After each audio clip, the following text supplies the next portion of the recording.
«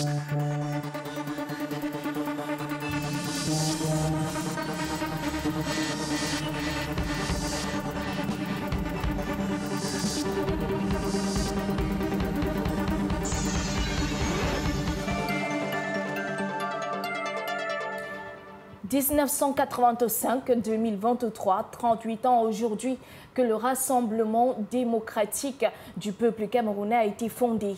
Ce 24 mars était donc jour de célébration pour le Parti des Flammes.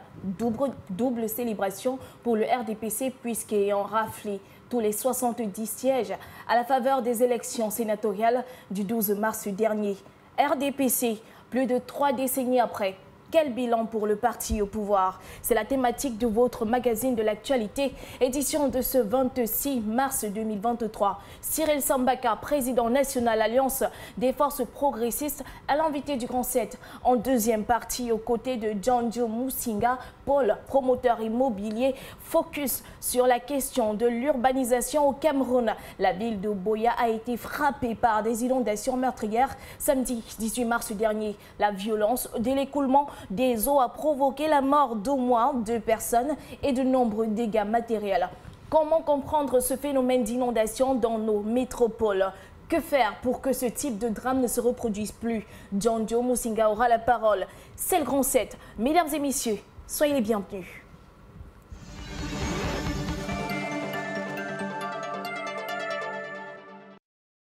Avant de commencer cet entretien, nous allons faire un tour sur le continent. Question de voir ce qui s'y est passé.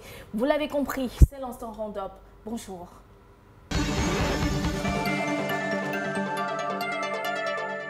Bonjour Audrey Mélingué, bienvenue à ce Round-up de la semaine. On ouvre par la santé.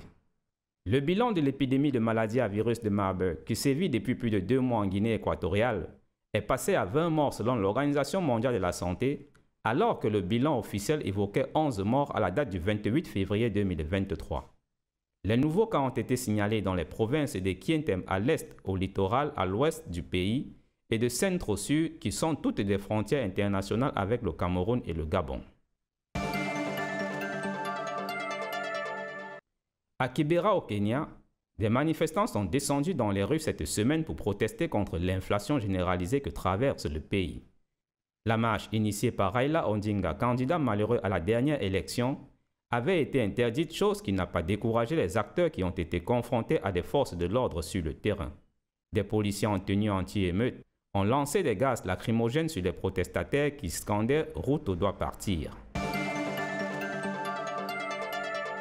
En économie, la Banque des États de l'Afrique centrale a reçu l'autorisation de mettre en circulation de nouvelles pièces de monnaie.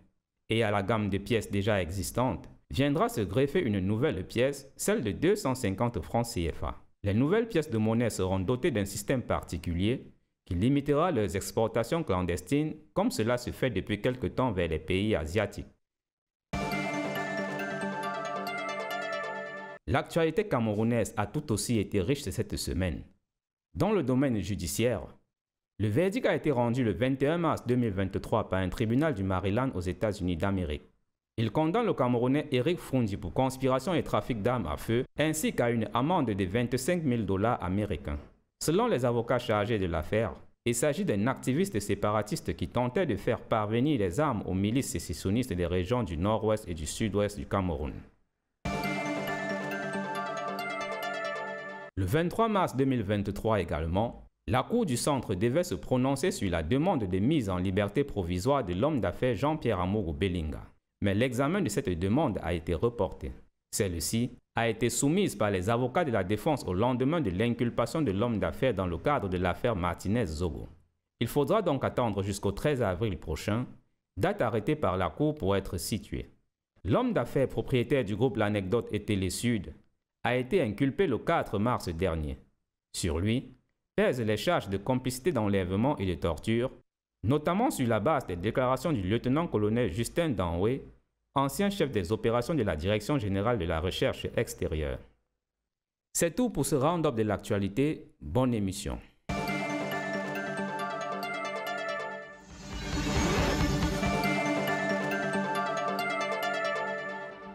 Merci Serge Bertrand. Ici, je vous le disais à l'entame de cette émission, nous recevons sur ce plateau Cyril Sambaka. Bonjour Président. Bonjour, bonjour à tous vos téléspectateurs. C'est un plaisir de vous avoir sur ce plateau. Ah ben, quand je suis face à Audrey, je pense que je vais tout dire. Alors, Président Sambaka, vous êtes le président de l'AFP. Vous avez été dans un passé pas très lointain, été le premier vice-président national de l'Union démocratique du Cameroun. Avec vous, aujourd'hui, nous commentons le 38e anniversaire du Rassemblement démocratique du peuple camerounais. L'intérêt pour nous de vous avoir sur ce plateau se justifie par le fait non seulement que vous êtes un acteur politique, mais également un fin connaisseur et observateur de la scène politique nationale. Alors, première question et à brûle pour point, quel regard portez-vous sur le RDPC aujourd'hui, 38 ans après sa création? Ben, je dois dire de but en blanc que le RDPC, c'est le parti qui poursuit son chemin, qui s'est adossé sur l'administration camerounaise depuis des temps et qui n'a pas démordu. Et nous voyons que si le RDPC essayait de s'organiser de manière à ce que on puisse percevoir que nous étions en compétition. Aujourd'hui, ils ont mis de côté les problèmes de compétition, c'est-à-dire qu'il faut que le RDPC prenne tout, surtout qu'avant, c'était les militants qui postulaient. Aujourd'hui, on se rend compte que c'est les fonctionnaires eux-mêmes qui prennent tout et les militants sont là pour voter. Donc ça, c'est ce que je perçois. Mais à côté de ça, il faut dire que c'est un parti qui est très très bien structuré, qui a, ma foi, toutes les tentacules qu'il faut, qui observe beaucoup les partis de l'opposition, qui ne néglige rien et qui ont un objectif qui progressivement, ils sont en train de l'atteindre. Cet objectif est basé sur le fait que les populations au Cameroun, une bonne partie de la population ne s'est pas encore muée en peuple. C'est-à-dire que nous sommes encore dans le système du suivisme. Vous voyez?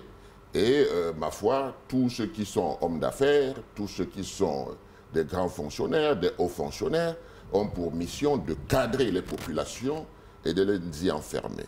La conséquence, c'est que le RDPC trône sur tout, obtient tout, à la surprise, malheureusement, de ces populations qui pensent qu'après 60 ans, après 40 ans, il faut vraiment qu'on perçoive qu'une alternance est possible au Cameroun. Mais il faut dire que tout est verrouillé, mais en même temps, le RDPC a le loisir, n'est-ce pas, d'évoluer comme cela, parce qu'en face, il n'y a pas une opposition organisée. Mais quel bilan pour le RDPC, Président? Pour eux, si j'étais de du RDPC, je serais satisfait. Je viens d'avoir 70 sénateurs sur 70. Je viens insister, c'est pour les résultats. Maintenant, les moyens qu'ils utilisent, c'est un autre débat. C'est un autre débat. Mais, comme on dit souvent, personne n'est au-dessus de la souveraineté du peuple. Quand le peuple se sent concerné, quand le peuple devient acteur, partie prenante, à ce moment-là, c'est la voix du peuple qui compte. Pour le moment, on a focalisé que c'est les partis politiques, n'est-ce pas, qui, d'après notre Constitution, concourent au suffrage universel. Et on en est resté là. Il y a donc d'un côté des populations qui ne se sont pas encore véritablement mis en citoyenneté, c'est-à-dire des citoyens qui connaissent leurs droits, leurs devoirs, qui votent, qui contrôlent, qui sanctionnent. Ça manque drôlement au Cameroun.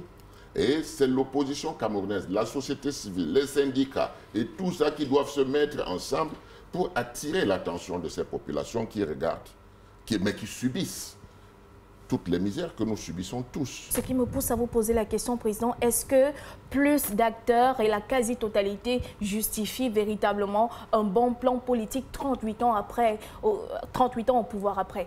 Le RDPC est resté sur la paresse des acquis. Or, quand nous regardons ces acquis sont les acquis de la colonisation. Nous avons une administration coloniale aujourd'hui. Quand est-ce qu'on l'a réformée pour qu'elle soit une administration de développement? Donc, ils se complaisent n'est-ce pas, du fait qu'ils soient sur le fauteuil et qu'ils ne peuvent pas être éjectés. Donc, ça continue comme ça. On dit on ne change pas l'équipe qui gagne en football. Et le RDPC, des méthodes, ils ne les changent pas parce qu'ils sont assis sur ces méthodes et on n'a pas encore réussi à les renverser. C'est pour cette raison que je dis, si j'étais du RDPC, je dirais qu'on atteint nos objectifs, puisque la conservation du pouvoir, c'est un des objectifs des partis politiques. Maintenant, il ne faut pas oublier que de l'autre côté, il y a la conquête du pouvoir. Du côté de la conquête du pouvoir, il faut faire un travail qui puisse permettre que les populations vraiment respirent, parce que trop longtemps au pouvoir, n'est-ce pas, ça, c'est toujours des dérives. C'est toujours des dérives. Et l'alternance, on ne l'a pas créée en démocratie pour rien. Il faut que ceux qui ont gouverné, à un certain moment, quand le peuple se rend compte que ça ne va pas, il faut passer à autre chose, quitte à revenir plus tard. Ça, c'est ça le dynamisme de... Mais quand on est resté focus sur un parti politique qui a hérité d'un parti unique, qui est resté dans la mentalité du parti unique, eh bien, on peut se féliciter d'avoir 70 députés, 70 sénateurs sur 70, d'avoir une obésité, comme les gens disent, à l'Assemblée nationale, d'avoir tous les postes. Et ce qu'on oublie, c'est que l'administration camerounaise, c'est elle-même qui est le socle, c'est-à-dire l'élément essentiel pour maintenir le RDPC au pouvoir. Donc le RDPC, s'il n'y a pas de paradigme qui change, s'il n'y a pas une prise de conscience, non seulement des partis politiques, des populations, de la société civile, des corps de métier qui voudraient que ça évolue, et à ce moment-là, on peut dire que c'est vita aeternam. Vous parliez il y a quelques instants, vous parliez des 70 sénateurs RDPC qui ont gagné les élections. Alors, la présence du RDPC dans toutes les régions du Cameroun est indéniable. Alors, pensez-vous... Tant qu'il y aura des sous-préfets, tant qu'il y aura l'administration partout au Cameroun, le RDPC parti au pouvoir a des bons représentants. Pensez-vous qu'une transition politique est envisageable au Cameroun, président? La transition politique devrait être envisagée par le chef de l'État. Mais s'il ne le fait pas, ça ne veut pas dire qu'il faut croiser les bras. Elle peut être faite par l'ensemble des Camerounais, l'essentiel étant que les partis politiques reviennent un peu à la modestie, c'est-à-dire les partis de l'opposition. Parce que nous qui avons 30 ans de cet exercice, au moins, nous savons très bien que chaque jour, le RDPC travaille avec tous ceux qui l'entourent, c'est-à-dire l'administration camerounaise. Il travaille tous les jours et il change de plan en fonction des situations. C'est ça qu'on appelle technique de conservation du pouvoir. Moi, je ne peux pas leur en vouloir.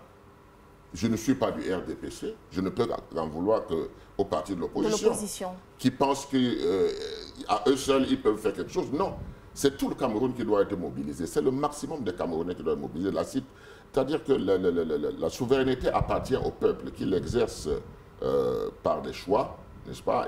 Mais il faut être en phase avec ce peuple, parce que le peuple, s'il est découragé, si le peuple perçoit que l'opposition camerounaise ne s'entend pas, au moins sur un objectif, ne s'harmonise pas, ne fait pas de plan, parce que le RDPC, lui, il travaille. Il a un bilan à défendre. Il est mauvais, tout le monde le sait. Mais en face, est-ce que nous avons un programme minimum commun de l'opposition?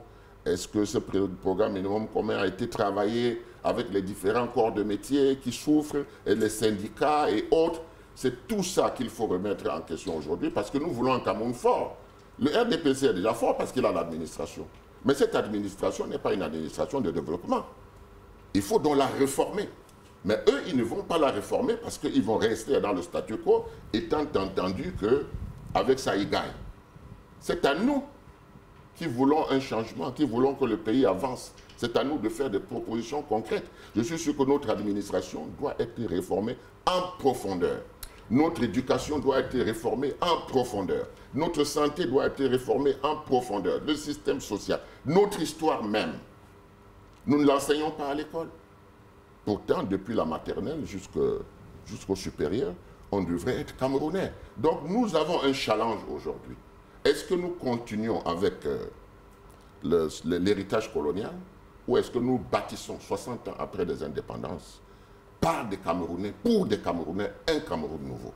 C'est ça le challenge. Si nous travaillons l'opposition là-dessus, alors on doit taire des égos et travailler ensemble. Vous pensez qu'aujourd'hui l'opposition a échoué? L'opposition est sur la voie de l'échec. Ça c'est clair, parce que les choses se précisent du côté du pouvoir, mais du côté de l'opposition, on en est encore aux divisions et aux querelles.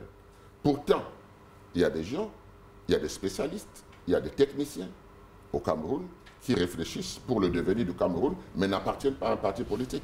C'est pour cette raison que je dis les corps de métier, c'est pour cette raison que je dis les syndicats, les associations et autres ont quelque chose à apporter pour ce nouveau Cameroun. Et on doit essayer de mettre ça sur le plateau. Qu'est-ce qui explique cette absence de synergie d'action au sein des partis politiques de l'opposition? Mais c'est tout simplement parce que quand on crée un parti politique, vous voyez, quand bien même vous, le leader, vous avez un objectif, l'objectif du parti, c'est que vous arriviez au pouvoir. Donc tous les militants voient leur président être le président de la République. Ben, quand on dit le président de la République, ça veut dire que les militants commencent à se positionner eux-mêmes en se disant « je serai ministre de ceci, je serai ministre de cela ». Là, c'est la continuité. On ne bâtit pas quelque chose de nouveau. Et c'est ce qui se passe aujourd'hui encore dans les partis politiques. C'est pour cette raison que vous voyez qu'il y a cette concurrence à l'intérieur du parti politique. Et le RDPC, l'une de ses réussites, c'est d'amener l'opposition à se battre pour être le leader de l'opposition. Vous comprenez? Ça, c'est une réussite du RDPC, il faut les en féliciter. Parce que jusqu'à présent, on n'a pas encore compris qu'il faut changer ce paradigme. On se bat pour être leader de l'opposition, on ne se bat pas pour arriver au pouvoir. Le SDF a été par le passé leader de l'opposition. Aujourd'hui, le SDF est dans des problèmes que tout le monde sait. Il y a la lutte de leadership. Cette lutte d'être le leader de l'opposition. Et ça, c'est quelque chose qui... Ça contribue à conserver le pouvoir du RDPC. Parce que le RDPC a compris très vite qu'au niveau de l'opposition, il fallait travailler sur la bipolarisation de la société. Donc, un RDPC, une personne dans l'opposition. Et quand c'est comme ça, l'expérience nous montre que quand le RDPC a un parti en face de lui, considéré comme le leader de l'opposition, c'est plus facile pour eux de se mettre au travail et de commencer à déconstruire ce parti. C'est comme ça que le SDF a été déconstruit. C'est comme ça que ceux qui pensent que l'objectif c'est être leader de l'opposition vont être déconstruits. Et vous voyez bien, avec cet anniversaire du RDPC qui vient de se passer, ceux qu'on considérait comme les activistes dans l'opposition ont été adoubés, ont été happés par le RDPC. Ils ont rejoint les rangs du parti. Ce n'est pas parce qu'ils vont faire quelque chose de formidable, mais c'est parce qu'ils ennuyaient les oreilles de certains militants du RDPC et ils se sont décidés donc à les happer. De telle sorte qu'il y ait moins de discussions là-dessus et que l'opposition se rend compte que pendant qu'ils tournent en rond, eux, ils sont en train de prendre dans l'opposition qui y veulent. Justement, vous m'avez dévancé sur cette question-là. Quelle lecture faites-vous sur ce phénomène de conversion de certains critiques? Au finish, on se rend compte que le constat, il est clair. Certains critiques finissent toujours par intégrer, bon, la plupart du moins, finissent toujours par intégrer les rangs du parti des Flammes. Quelle lecture faites-vous face à ce phénomène? C'est simple, c'est une technique de conservation du pouvoir. Vous comprenez? Quand on regarde le Cameroun, c'est un scandale de mines, c'est un scandale de richesse. Mais le colon, dans sa technique, avait compris que pour s'approprier des richesses de nos pays, il fallait maintenir les populations dans la pauvreté et leur donner le strict minimum. Avec l'avantage à cette époque qu'ils mettaient un point d'honneur sur la santé parce qu'ils avaient besoin de gens forts pour travailler, pour mettre les rails, pour faire les plantations et autres. Nous entrons en indépendance. Et ceux qui ont hérité, ceux qui ont pris le pouvoir, sont restés dans cette logique jusqu'à nos jours. C'est pour cette raison que nous avons le devoir d'éduquer nos populations et leur faire comprendre que ce n'est pas en prenant les cadeaux qu'on vous donne à la veille d'une élection que vous arrangez la situation et de vous-même, et de vos enfants, et de vos petits-enfants. Il faut à un moment stopper faire le bilan, se rendre compte que malgré toutes les richesses humaines, géologiques et autres que le Cameroun a, des pays qui ne sont pas à ce niveau ici en Afrique, on vive mieux que qu'au Cameroun. Tout le monde souffre, la vie chère. Nous avons du pétrole. Mais ce pétrole-là, nous allons encore acheter du pétrole. On ne comprend rien, il y a des problèmes. Maintenant, le pétrole n'a rien fait au Cameroun. On entre dans les mines. Est-ce qu'en entrant dans les mines, ça va arranger la condition des populations ou bien ça va arranger ceux qui veulent se maintenir au pouvoir vita aeternam? La population doit se poser cette question. Commencer à réfléchir et se dire que ma voix, quand le planteur vote là, dans le dernier des villages, sa voix compte la même voix que le secrétaire général du RDPC, que le président de l'AFP, etc., etc. Donc c'est la seule manière de dire que nous souffrons, nous voulons changer. Mais si l'opposition ne travaille pas pour que les populations comprennent cela, comment est-ce qu'ils peuvent être massivement dans cette situation où ils viennent nombreux pour aller voter, exprimer leur vote? Maintenant, contrôler, c'est un autre problème. On s'organise. Quand le peuple est décidé, rien ne peut changer. Le Cameroun traverse des guerres, mais nous continuons à faire comme s'il n'y avait rien. Mais il faut résoudre ces problèmes. Je sais que le gouvernement essaye de se battre pour résoudre ça à sa manière. Mais est-ce que sa manière de résoudre le problème va augmenter le capital patriotisme au Cameroun, l'unité nationale, etc., etc. Donc il ne faut pas que ce soit des slogans. Il faut qu'on s'asseye, qu'on fasse soit un livre blanc, soit un programme minimum commun, n'est-ce pas, qui puisse permettre que tout le Cameroun puisse se retrouver et que tous les Camerounais, n'est-ce pas, usent de leur droit au bonheur. C'est ça la politique. La politique, ce n'est pas le positionnement. Si c'était le positionnement, nous autres, nous ne serions pas là où nous sommes aujourd'hui. Mais la politique, c'est parce qu'on aime les gens. La politique, c'est parce qu'on veut que l'ensemble des Camerounais soient unis et travaillent pour le bien des Camerounais. Pour que le Cameroun rayonne. Pour que le Cameroun soit ce pays respecté partout. Mais voyez-vous, regardez, à peine il y a un responsable qui se met en place, on tire sur lui. Dans tous les domaines au Cameroun. Donc ce n'est pas ça qui va faire avancer le Cameroun. La qualité d'un bon Camerounais, c'est ses propositions pour transformer la société. Ce n'est pas pour critiquer, pour critiquer. Vous voyez, le Cameroun est devenu un pays de Congossa. J'emprunte cela à M. Nkom, qui a souvent l'habitude de le dire. Là, le Cameroun est devenu une affaire de Congossa, où dans les réseaux sociaux, on écrit de tout et n'importe quoi. Ce n'est pas ça qui va nous faire avancer. Le Cameroun souffre. Les Camerounais souffrent. En quoi ça va leur donner leur pain quotidien? En quoi ça va envoyer les enfants à l'école? En quoi ça, les enfants qui sont sortis de l'école trouveront le travail? Ce système éducatif, est-ce que nous avons réfléchi dessus? Les enseignants qui se plaignent, ils se plaignent pour rien.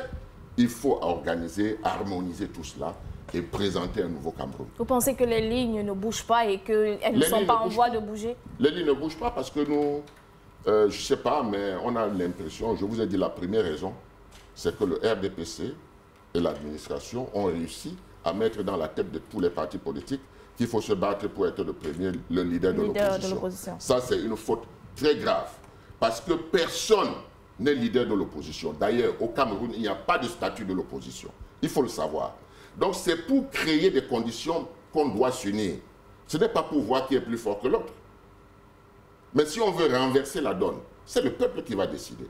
Mais pour que le peuple, n'est-ce pas, ait cette masse critique qu'on souhaite pour renverser la donne, parce que le RDPC, remarquez, depuis 30 ans, il gagne dans des élections, il n'y a que 3 millions de gens qui votent.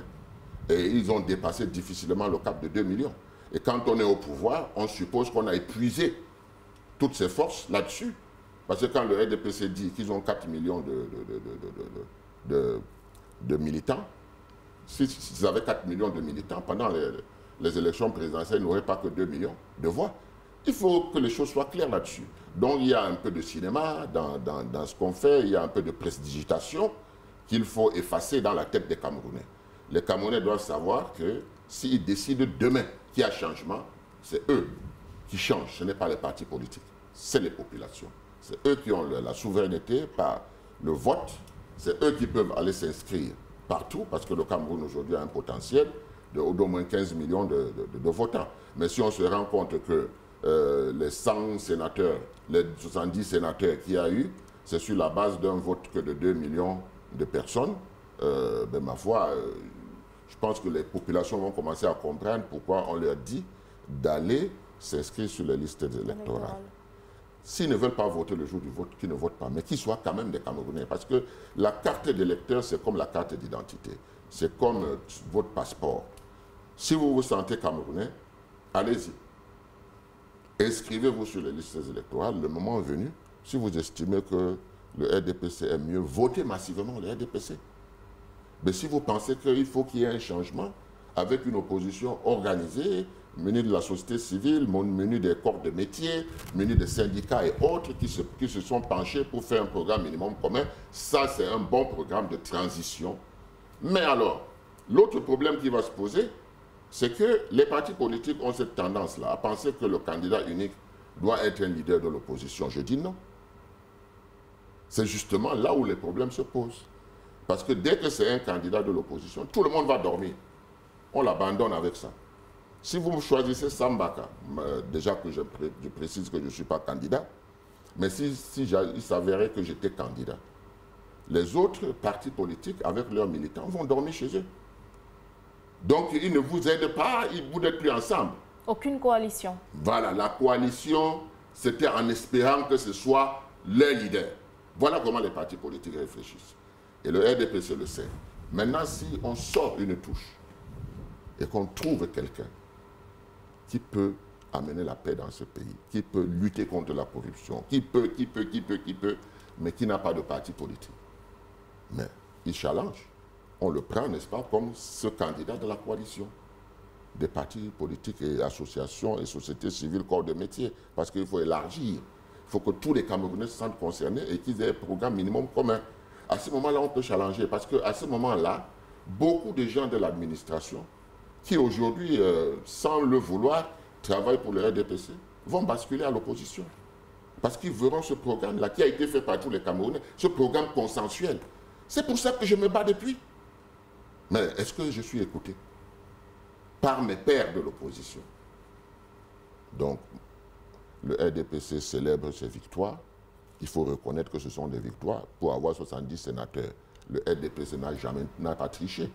Il a tout simplement contrôlé ses conseillers municipaux en les mettant dans les hôtels, en les mettant dans un petit déjeuner le matin, dans le bus. Ils s'en vont, ils votent, ils reviennent avec les bulletins de l'opposition. Une certaine opinion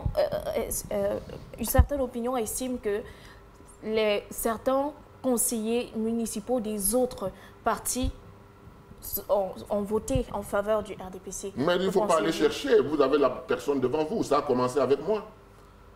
Moi, j'ai été candidat aux élections sénatoriales.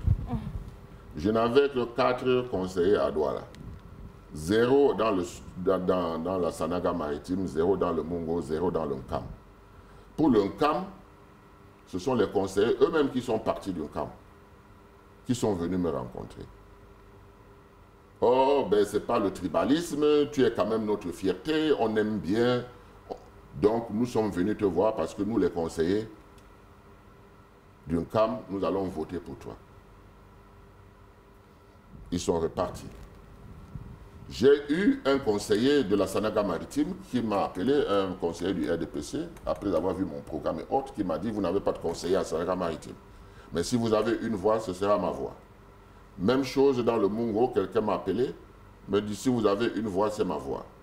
Et terrible. Ce qui s'est passé, c'est que la Sanaga maritime et le Mungo m'ont donné chacun une voix. Dans le littoral ici, dans le Vouri, où j'avais 4 conseillers, et des conseillers municipaux, des autres partis qui n'allaient pas en compétition. Je les ai tous vus. Ils m'ont tous promis de voter pour moi. Aucun n'a voté pour moi, mais ils ont voté plutôt pour le RDPC. Et un ponte du régime m'avait déjà dit, Sambaka, tu t'es battu, c'est bien. Tu as un bon programme incontestable pour le sénatorial.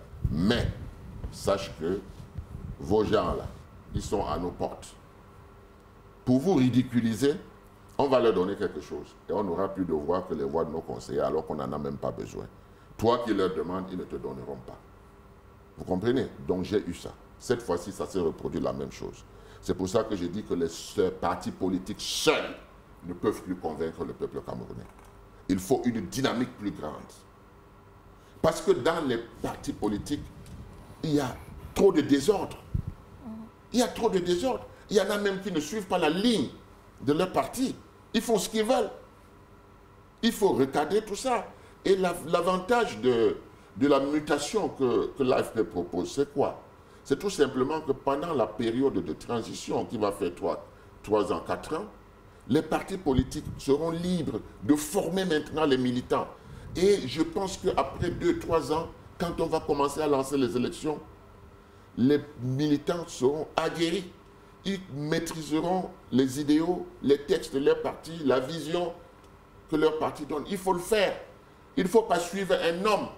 Il faut suivre une vision, une idée. Et dans la majeure partie des temps, ceux qui comprennent ne transmettent pas. Ils ne transmettent pas. Et c'est mauvais. Ce qui fait que nous sommes vieillissants aujourd'hui. Les jeunes ne bénéficient pas de cette formation que nous, on a eue. Il faut donc se mettre dans le siège de la formation. Les jeunes pensent qu'avec Internet et tout ça, ils savent tout. Ils ne savent rien du tout. Ils n'ont pas l'expérience. Ils ont la volonté, ils ont la force. Mais il faut qu'on transmette un certain nombre de savoirs, de vécus, pour qu'ils comprennent que ça va permettre d'économiser. Sinon, qu'est-ce qui va se passer? Ce qui va se passer, c'est que nous allons batailler pour avoir le premier parti de l'opposition, comme le SDF était hier, n'est-ce pas? Et 30 ans après, on se rend compte qu'il affaiblit et qu'un autre veut être le leader de l'opposition. Non, il s'agit d'avoir une mutation profonde, c'est-à-dire avoir, n'est-ce pas, un nouveau Cameroun. Pour bâtir ce nouveau Cameroun, ceux qui sont au pouvoir ne veulent rien changer parce qu'ils peuvent durer vita aeternam dans cette posture. Mais nous, qui sommes des progressistes, nous devons travailler pour que le peuple se sente concerné, le panier de la ménagère soit apaisé et que beaucoup d'autres étrangers viennent chercher du travail au Cameroun parce que le Cameroun est un potentiel énorme, énorme. On va sortir par cette question, Président. 38e anniversaire du RDPC, plus de 3 décennies plus tard, le parti n'a eu qu'un seul président national. Manque d'alternance à la tête du parti qui est critiqué par l'opinion publique. Oui, mais je crois que le débat aujourd'hui, pour tout observateur averti, ce n'est même plus 40 ans au pouvoir. C'est la dérive vers la monarchie. C'est ça qui est d'actualité aujourd'hui, parce que nous avons vu le chef de l'État qui a déclaré par tout le monde que la démocratie ne veut pas qu'il fabrique un successeur. Hein, et que, bon, ça va se faire par les mécanismes institutionnels. Et je dois voir quelques faiblesses dans ces mécanismes institutionnels, mais de plus en plus, pourquoi ne pas en parler? Le président de la République présente son fils comme son successeur. Parce que les missions les plus importantes parmi les populations qui votent le plus, ceux qui ont le plus de population, c'est le fils du président qui y va pour le compte de son père.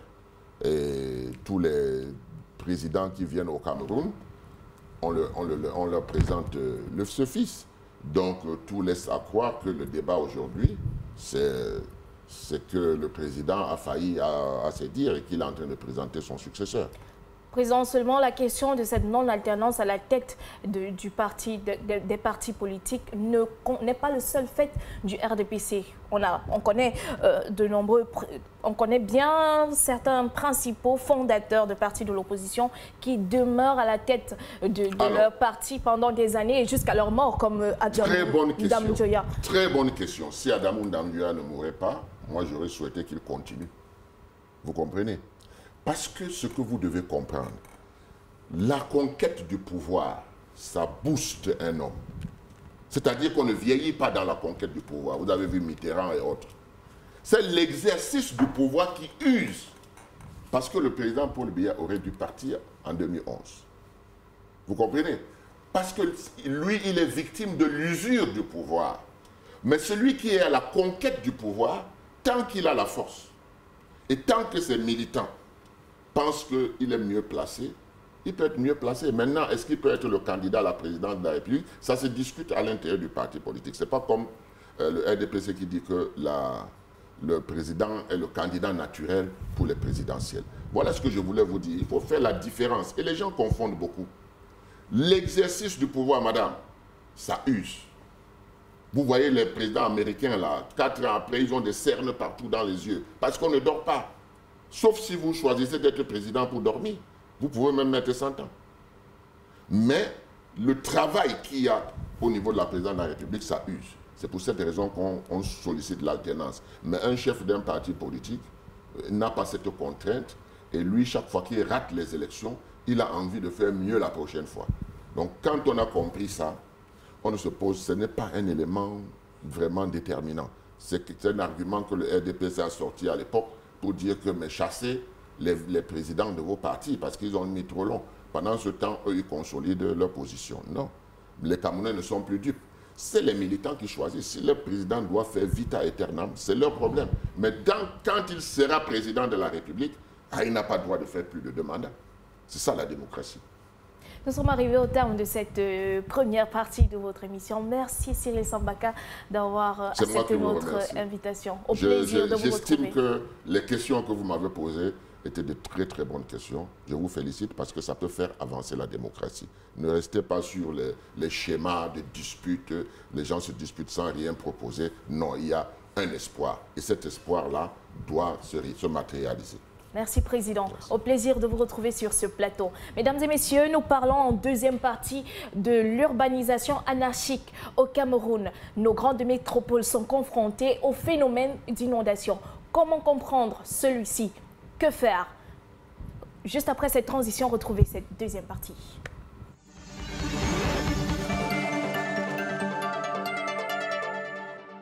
Je vous le disais au sommaire, nous recevons sur ce plateau Djanjo Musinga Paul. Il est promoteur immobilier. Bonjour, monsieur Djanjo Paul. C'est un plaisir de vous recevoir sur ce plateau. Moi également. Alors, je rappelle que vous êtes promoteur immobilier. Avec vous, nous abordons les questions de l'urbanisation au Cameroun. Oui. Alors, d'entrée de jeu, Damas à Yaoundé, Gouaché à Bafoussam il y a quelques années, aujourd'hui, Boya dans le sud-ouest. Quels sont les dénominateurs communs de ces drames? L'anarchie. Le développement anarchique de nos villes. Ça se résume en ça. Ça se résume en ça. Alors, le problème, c'est certainement l'installation des populations dans certaines zones a priori à risque et non constructibles. À qui incombe donc, du coup, la responsabilité? Aux populations ou aux autorités qui laissent faire? D'abord, les causes sont... Il faut d'abord reconnaître que les causes sont à la fois naturelles et humaines. D'accord. Nous n'allons pas seulement accuser l'humain, n'est-ce pas? Sinon, même dans les pays les plus développés, nous assistons à des catastrophes naturelles, n'est-ce pas? Ce n'est pas la catastrophe du cyclone survenue en Louisiane, en New Orleans, et donc jusqu'aujourd'hui, on n'a jamais pu finir de penser les plaies, n'était pas à cause des occupations anarchiques. Donc il y a d'abord des causes naturelles. n'est-ce pas? Ensuite, nous avons l'humain. Maintenant, dans l'humain, il y a d'abord l'incivisme même des populations et, je dirais, d'un autre côté également, nous avons la tolérance administrative oui, qui permet aux gens de s'installer n'importe comment et en particulier dans les bas-fonds inondables. Comment envisager de manière harmonieuse le développement de nos villes et l'impératif de maîtrise des enjeux de l'urbanisation dans un contexte de forte poussée de la démographie? Il s'agit d'un domaine très complexe, ça il faut l'avouer.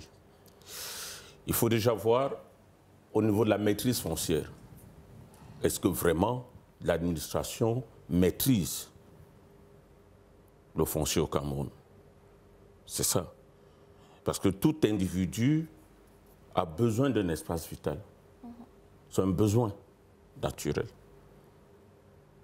Malheureusement, nos villes, d'ailleurs toutes nos terres, appartiennent d'abord à des communautés. Ce qui empêche à l'administration d'avoir une mainmise sur cette gestion foncière.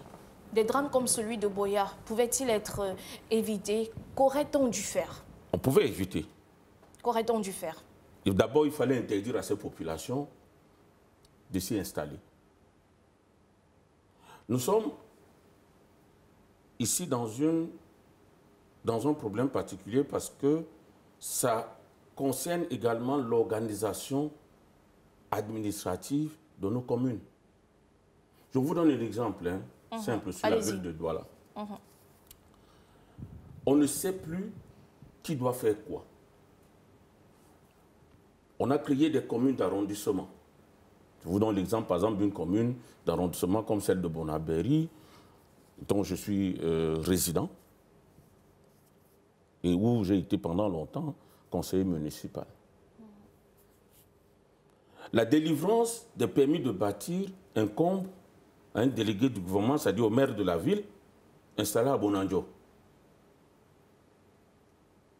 C'est-à-dire que le maire peut passer devant un chantier en cours, le maire d'arrondissement peut passer devant un chantier en cours tous les jours, mais n'a pas le pouvoir de faire arrêter ce chantier.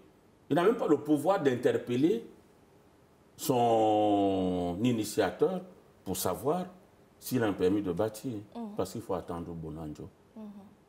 Vous voyez un peu? C'est-à-dire que le maire d'arrondissement peut venir interdire l'occupation anarchique d'une zone. On va lui rappeler qu'il n'a pas ce pouvoir. Si on ne viendra pas lui dire que, ben, attendez, nous avons l'autorisation du maire de la ville. C'est ça le problème de nos grandes métropoles aujourd'hui. Parmi tant d'autres, je ne dirais pas que c'est le seul. Il y a aussi le fait de la croissance démographique. Je vous donne un exemple. Pendant les 25 dernières années, Douala 3e, Douala 5e, Douala 4e accueillent en moyenne 60 000 nouveaux arrivants. Entre-temps, au sein de chaque famille, vous avez des jeunes qui, comme vous arrivez à la majorité, doivent quitter la concession familiale pour trouver un toit et commencer à bâtir leur vie. Qu'est-ce qu'ils font? Où iront-ils se construire? Dans une ville déjà entièrement, complètement saturée jusqu'au palliatif. Ils iront où? D'autre part, nos villes n'ont pas été pensées en amont. Vous avez parlé tout à l'heure, sans prononcer le mot, de la restructuration de nos villes. Comment peut-on restructurer ce qui n'a pas été structuré en amont? Donc, vous pensez que le développement de ces villes n'a pas du tout été pensé? N'a pas du tout été pensé. Nos villes n'ont pas été pensées. S'il faut aujourd'hui les restructurer, c'est-à-dire que restructurer ce qui n'a pas été structuré en amont, il va falloir poser des actes impopulaires, inconsidérables. Notamment? La destruction, la casse. Mais lorsque l'État, on a vu plusieurs fois, lorsque l'État procédait à des casses, l'opinion publique s'est indignée, en fait. Je dirais avec raison. Vous avez laissé les gens s'installer pendant des dizaines et des dizaines d'années. Il y a par exemple un autre monstre sans tête comme celui-là, celui de Neubel. Les premières occupations à Neubel ont commencé dans les années 30-35. Jusqu'aujourd'hui, l'expropriation pour cause d'utilité publique intervient en 1964 avec des titres fonciers au nom de l'État du Cameroun. Mais entre-temps, rien n'a été fait. C'est là à 2 pas de vous. Je veux bien, malgré tout ce que la maire de Douala 2e, et à qui je lève d'ailleurs le chapeau, essaye de faire, il serait difficile de trouver une solution. Donc ça, c'est des exemples parmi tant d'autres. Il y a également des questions, il y a également la question des champs d'ordre. Il y a également des questions d'ordre environnemental, notamment le changement climatique. Peut-on envisager que les métropoles camerounaises, avec ces drames, subissent le contre-coup des fluctuations du climat? Il est indéniable. Je vous ai dit tout à l'heure que pour moi, les problèmes d'urbanisme aujourd'hui constituent pour nous un monstre sans tête. Parce qu'il y a beaucoup de facteurs qui entrent en jeu. Beaucoup. Parmi lesquels, comme j'ai cité à l'entame de mon propos, la maîtrise foncière. Vous comprenez? Il faut aujourd'hui, les questions aujourd'hui, de développer des villes nouvelles. Quel risque pour nos grandes villes, monsieur Djandjo? Les risques de nos grandes villes. Que présentent-elles aujourd'hui? C'est la cessation des catastrophes. Je vous ai dit tout à l'heure que Douala 3e, Douala 5e et Douala 4e, durant les 25 dernières années, accueillent en moyenne 60 000 nouveaux arrivants. Partons du fait que chaque ménage est constitué de 4 individus. Ça veut dire que le besoin, seulement pour la ville de Douala, est de 300 hectares aménagés. C'est-à-dire que quand on dit terrain aménagé, ça veut dire que c'est des terrains équipés de toutes les infrastructures nécessaires à une vie décente. N'est-ce pas? Pendant qu'on serait encore en train de faire les études, les besoins auraient déjà triplé, quadruplé. Sans oublier la poussée démographique. Or, si vous voulez étendre la ville, il y a aussi un facteur lié à nos us et coutumes, à nos traditions. Nous sommes essentiellement attachés à la terre. Nous n'avons pas encore développé chez nous la culture de la propriété verticale. C'est pour ça que vous voyez les villes s'étendre chez nous à l'horizontale et à l'infini. Effectivement. Parce que l'on acquiert une autorité dans le cercle familial que lorsqu'on est déjà propriétaire d'une parcelle de terre. Justement, ce qui me pousse à vous poser la question, vous m'avez dévancé dans ce que j'ai prévu vous poser comme question. Nos villes ne cessent de s'étendre en horizontal alors qu'on observe qu'au cœur de ces mêmes villes se créent des bidonvilles. Que faire? Que faire? Que faire? C'est la question que je me pose tous les jours. Que faire? Il ne se passe un jour, madame, sans que je me pose cette question. Parce que je suis un passionné des belles villes. Je ne cesse de voyager pour admirer ce qui est fait ailleurs. Pour moi, c'est une passion. Mais quand je rentre chez nous, je me pose la même question tous les jours. Que faire? Que faire? Après mes études en droit, je me suis spécialisé essentiellement dans le droit lié à l'urbanisme et au foncier. Parce que chez moi, c'est une passion. J'essaie d'apporter ma modeste contribution. Mais est-ce la solution? Vous pensez qu'il n'existe pas de solution pour repenser nos villes, pour procéder, pour voir nos villes sous un meilleur jour, pour voir nos villes éloignées des inondations? Quoique, le phénomène d'inondation, on l'a vu dans d'autres pays, même à l'international, c'est un phénomène qui peut être naturel, qui est également naturel. Donc, vous pensez qu'il ne peut vous pensez que rien ne peut être fait pour transformer nos villes, on va le dire ainsi? Le problème se pose aujourd'hui, madame, c'est que comment restructurer ce qui n'a pas été structuré en amont? Je ne cesserai de le dire. On a laissé les populations s'installer anarchiquement pendant des dizaines et des dizaines d'années. On les a laissés occuper des zones inondables. Certaines zones qui hier ne l'étaient pas, mais aujourd'hui le sont devenues à cause des changements climatiques. Comment rattraper tout ça aujourd'hui? Voilà. Je vous donne un exemple portant sur la ville de Douala. La ville de Douala est une ville côtière. C'est-à-dire qu'elle est... il y a le Mongo qui débouche par la ville de Douala. Il y a le Vouri qui débouche à la mer par la ville de Douala. Il y a la Dibamba qui se déverse sur le fleuve, mais pratiquement à l'embouchure de la mer, toujours par la ville de Douala. Et nous savons tous que les abords des fleuves sont constitués de mangroves, contrairement aux abords de la mer qui, majoritairement en grande partie, sont constitués de sable.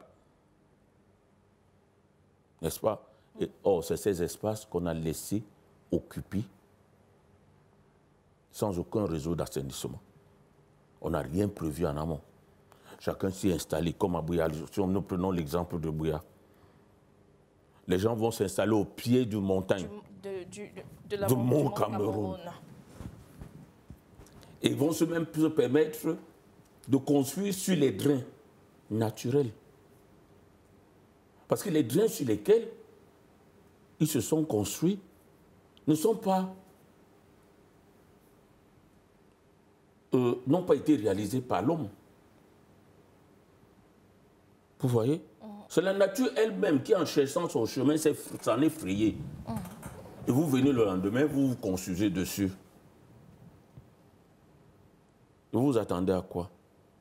Qui plus au plus. Là même, c'est parce que c'était la pluie. Et si c'était un déchaînement, même une éruption volcanique, on allait faire quoi? Les défis, Moussinga Ndjandjo, les défis liés à l'urbanisation sont-ils liés selon qu'on est à Douala, Bafoussa, ou Yaoundé? C'est la même chose partout.